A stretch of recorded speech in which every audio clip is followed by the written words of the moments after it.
आणि यानंतर आता बातमी ठाण्यातून हाती येते। ठाण्यामध्ये तिन्हात नाका परिसरामध्ये मेट्रोचं काम सुरू असताना अपघात घडलेला आहे। उंचीवरून पडून एका कामगाराचा मृत्यू झाल्याची दुर्दैवी घटना घडली। जोपर्यंत कामगाराला न्याय मिळत नाही, योग्य कारवाई होत नाही, तोपर्यंत मेट्रो 4 काम बंदचा इशारा आता मनसेच्या वतीने यानंतर देण्यात आला आहे।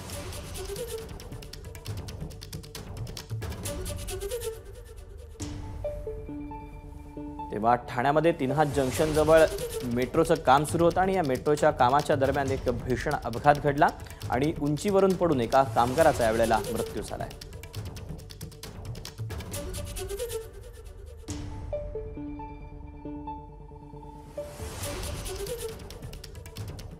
आता काम करताना एक व्यक्ती होता, तो पडला वरून। तर त्यानुसार मी आलो इथं, तर बघितलं तर तो त्याच्यामध्ये जीव होता। अर्धा तास ते जीव चालत होती, पण बॉडीला मी हात लावायला आलो पण कोण उचलायलाच मागत नाही। माणसं पळून गेले।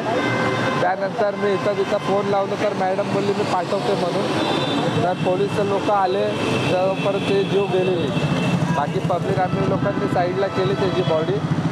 अजून ॲम्ब्युलन्स यायला 1 तास लागला आणि इथं बाजूलाच प्रायव्हेट हॉस्पिटल आहे, त्याचा जीव वाचला असता जर जे कामगार वाचवण्यासाठी जर जो आला असता ना, तिथले जो मेन असतात सुपरवायझर म्हणा, लेबर कॉन्ट्रॅक्टर म्हणा, तर ते लोक घेऊन गेले असते इथं बाजूलाच। पण एक पावणे 10 मिनिटासाठी पण आले नाही म्हणून तो तिकडा जीव सोडला। एबीपी माझा, उघडा डोळे बघा नीट।